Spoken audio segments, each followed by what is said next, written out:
Check Billy. Happy birthday. Thank you. Yeah.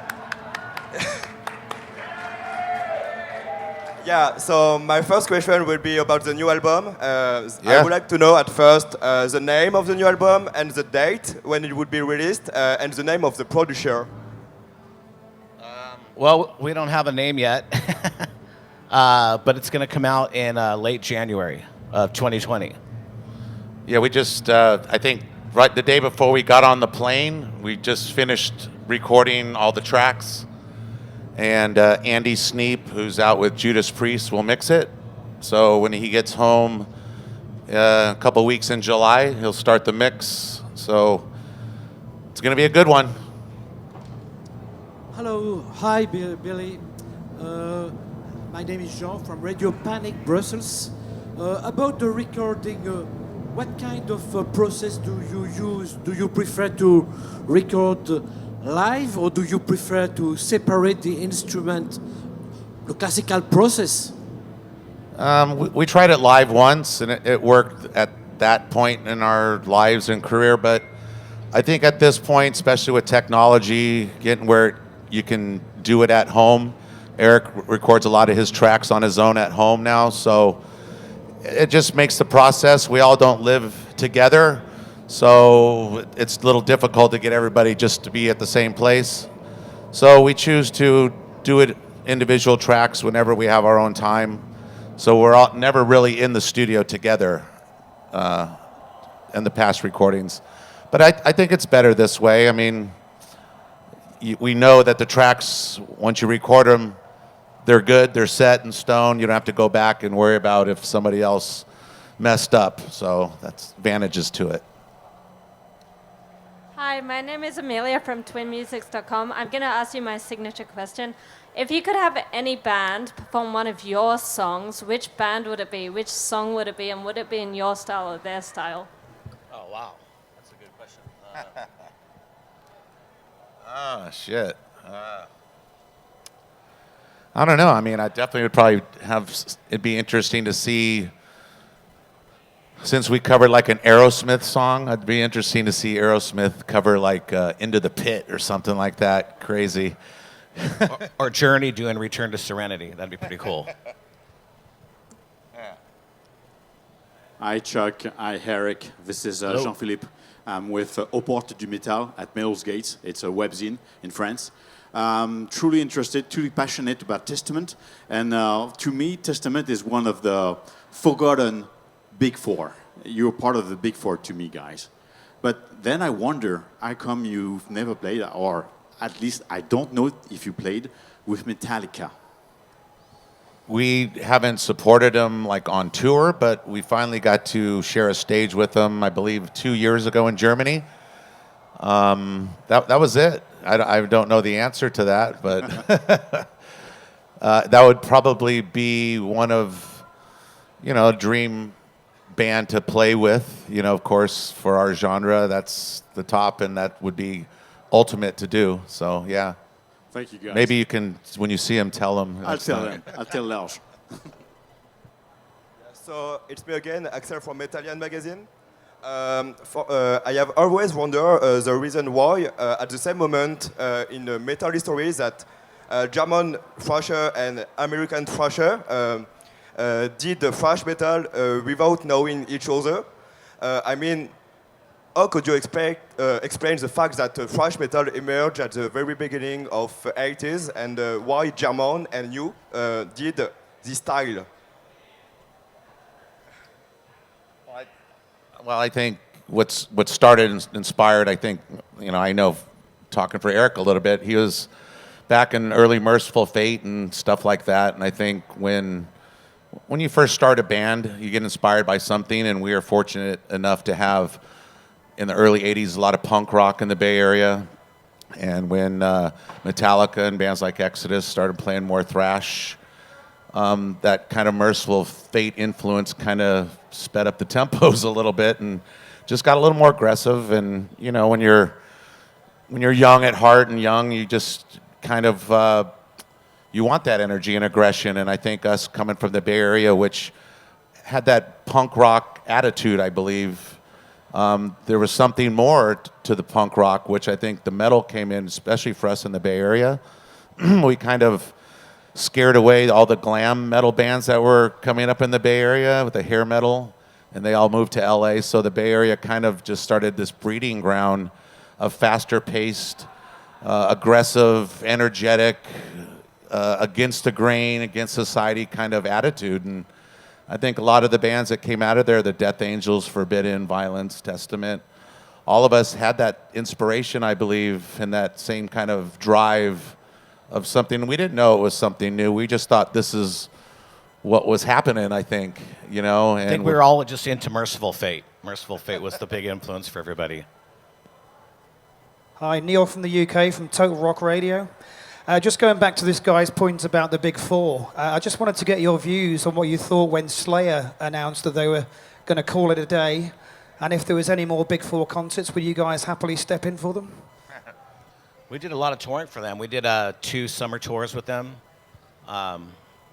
So I don't know, how long are they going to tour for? Another year? it's pretty. I think it's coming up at the pretty end of the big year world here. out there. So I think they want to play everywhere. So that's pretty cool. Yeah, I mean, it's great to be Big Four. I mean, whatever that means. I mean, you know, I mean, of course, when we were coming up, those were the Big Four bands. You know, they were, for our time, as far as ticket sales, record sales, those are the bands that accomplished that when people were actually buying records. And the second wave was on its way coming up, and then, you know, the Seattle grunge scene and radio really changed in America, where we used to have heavy metal. You can drive your car at lunchtime and breakfast and hear heavy metal. And it totally changed overnight, you know, from being exposed to that to like every radio station doing the exact same thing, finding some new form of music to play. And the Seattle sound had something there, and the labels were starting to look for those kind of bands, and it just changed really, really quick, you know. So the second wave didn't have the success as that first wave did. But again, whatever, we're all still here, and we're still all making great music today. And I love it. Hello, Simone Zangarelli from Spazio Rock, Italy. Let's talk about your new album. In which direction will it go? Will it be thrashier? Will it be heavier or more hardcore? And what is your inspiration for that? Thank you. Well, musically, it's a lot more thrash, I think, and more old school. I don't want to say Merciful Fate again, but you know, just that kind of guitar harmonies and stuff like that.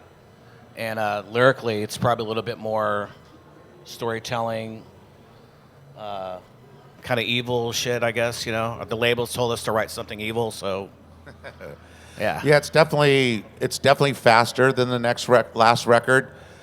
But I think the way we've been writing in the last couple of records, we work a long time on the riffs, but when we get in the studios, when we really start putting the pressure on ourselves, and I think we've been working better under pressure. It's not my favorite time of year when it's time to write lyrics and get prepared to do the record. So it gets tough, but it really drives us to really reach down and do some, because when you get to a point when you wrote 120 songs, it's a little tough to get inspired by what else can I write, what else can we do, how do we keep it fresh?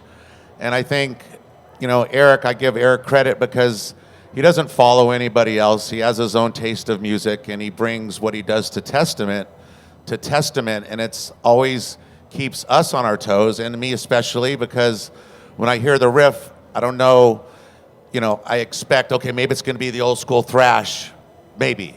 But then when I get it, okay, I hear the thrash, but then there's some new elements and maybe some new chords that he chooses to play that maybe aren't comfortable for me. And when I first hear them, I go, wow, that's different. Maybe I'm not so comfortable, but it pushes me to experiment and challenge myself to try something different. And I think that's what keeps the Testament records always sounding different. We don't copy ourselves. So I'm very proud of what we did because, again, we had our backs against the wall and a little pressure on us, and the songs came out great. And I think everybody's going to enjoy the record again, and we have some really good stuff on it, some good thrash, some good melodic stuff, some good melodies on the vocals. So there's a little of everything. Yeah, there's definitely, it's not so much death metal kind of stuff. Chuck didn't want to sing melodic, but a lot of the songs are really melodic, like Electric Crown, but, you know, the Trial by Fire kind of riffing, kind of old school. A little bit like that. We I always tell Eric, is it heavy when he's writing songs? Is it heavy? You know, is it fast? Is it heavy? And then I always question myself, maybe I should sing the death metal voice more on this record. Then I get the songs and I'm like, well, man, it doesn't really work on this. So I go back just to what comes natural, I think. Well, we got that one we have to finish that you need to sing really evil on death. We'll see. Haha. Hi, my name is Harrison from twinmusics.com. You say you've toured with a lot of bands such as Slayer and played on stage with Metallica, but my question is, what is a band that is your absolute favorite memory of seeing live? Who is your favorite band that you've seen live, or a show that sticks out in your minds? Seen live or toured with? Either. Oh, okay. Well, touring with, like Sabbath with Dio? Yeah, you stole mine. That was mine. We're fortunate for Dehumanizer tour with Black Sabbath with Ronnie James Dio. That was awesome. And I think that was Alex's final farewell tour with us, and it was a tour through Europe, and it was very cold, and we spent a lot of time after the shows in the dressing room with Ronnie James Dio, just chatting, having a drink and a smoke, and it was just so cool. It was one of those moments where you're like, wow, I can't believe here I am every night, get to do this. And that's one that always going to stick in my memory. Yeah. For so sure. It's me again. There is this documentary, Murders in the Front Row, in which you appear. I would like to know if the documentary is going to be translated in other languages, and then I would like to know if you know if the DVD there is a DVD that is going to be out or not. I'm sure there will be, but I don't know about translating in other languages. I don't know a lot about it. We're a part of it and honored to be a part of that whole scene. Harold's movie? Yeah. Okay. So, but I would imagine it would be on DVD soon. I know it's showing throughout different countries and some film festivals and stuff like that right now. Netflix. So hopefully, because it's a great movie. If you haven't seen it, make a effort to go see it. It's great. It really does capture the story of the Bay Area and how it evolved and how fortunate we all were to be a part of that. Hi, I'm Carlos. I'm a French independent journalist, and I'm asking a question for my son. He has 11 and he loves metal music. His question is, when you are on tour, far away from home, what kind of things you miss the most between the day you left your home and the day you come back to your home with your children? Well, for me, waking up, there's no toilet anywhere. So you have to ask the bus driver to pull over, and he says another hour, and you're like, okay, great. So I know that's kind of weird, but it actually sucks. No, I don't know. I mean, once you leave home, like as soon as you get in that car and pull away from your house, it's on tour mode. You're ready to go, and until that car drops you back off in the driveway, I miss my dogs. I miss my dogs coming and greeting me, always happy, no matter what. There they are. That's probably it. My wife, I'm fortunate enough, gets to travel with me, so she's here with me, and we both miss the dogs. But I have a camera on my phone, so I could look in the backyard and see them. Hi guys. Yeah, I'm here. Johan from loudtv.net. I was wondering about Dave Mustaine, who has now cancer, like you did, and I was wondering, how was your reaction? And well, it's always a hard reaction when you have friends or anybody, for that matter, who is told that, you know, I feel bad for Dave because I know the feeling when the doctor tells you of the illness. You're like, whoa, your feet are just taken out from under you. And you don't know the outcome. But if anybody, Dave Mustaine, I know how strong of a person he is and how strong of a mind he is. And I know he's going to take it on head first and go right at it. Right when I first found out, I wrote Dave and Dave Ellefson and wished him the best and let him know if there's anything we can do. We have the motor boat or the mega cruise coming up. And right away we decided, well, if we have to play all Megadeth songs for the fans, we'll be here, we'll learn them, we're ready to do that. And they really appreciated the gesture. And I know Dave, he's ready for the battle, and it sucks to be told that, you know. So I feel bad for his children and his family. Isn't the prognosis like not that bad though? Well, you don't know. I mean, any C word is a bad word, no matter if it's 95% or 5%. It's awful just to put your family. It's hard for your family to face that. So. Hi, Laurent of Batter Magazine and Metallian. Before Testament, there was Legacy, and there was a fantastic demo. Do you plan to release that demo officially? Because if I remember well, there is only one track on the Megaforce compilation, Deeper Into the Vault, Burn Suffering, but not the other tracks. So when do you plan to do that? Like 10 years ago? Probably pretty soon. I mean, I've been talking to Zed about it because Zed was a singer on it, and I would imagine at some point we'll do it. You know, we've never done a box set or anything like that ever. So, I mean, that would be something good that would be included in a box set and some rare footage and stuff like that. Was that, you know, because I owe a lot to Zed. Zed's the one who came to me and told me he's leaving the band to join Exodus, and he was one of my friends and my little brother's friends, and if it wasn't for him to come tell me that, I might not have had the chance to audition.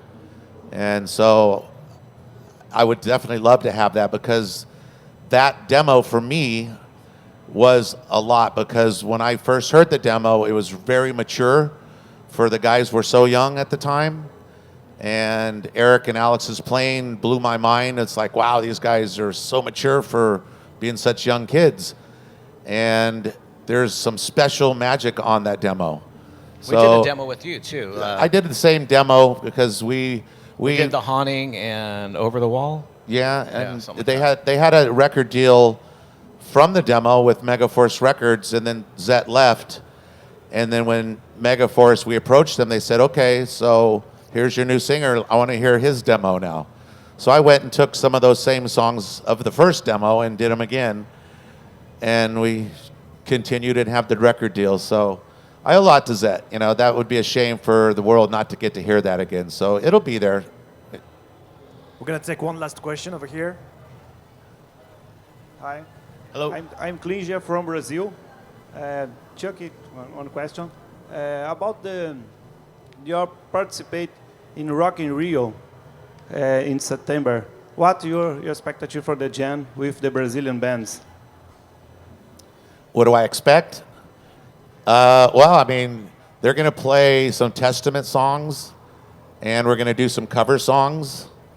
But that'll be my first trip to Rock in Rio. And when I was invited, I was like, yeah, I'd love to come do that. The guys, the band I'm playing with, they live in Las Vegas now. So I got to meet all the guys in the band, and we spoke about it, and we all look forward to it. We're going to go there 2 days of rehearsals and then do the show. So I look forward to it. It's going to be fun. All right, merci beaucoup. Thank you very much, Testament. Thank you, guys. Cheers. Thank you.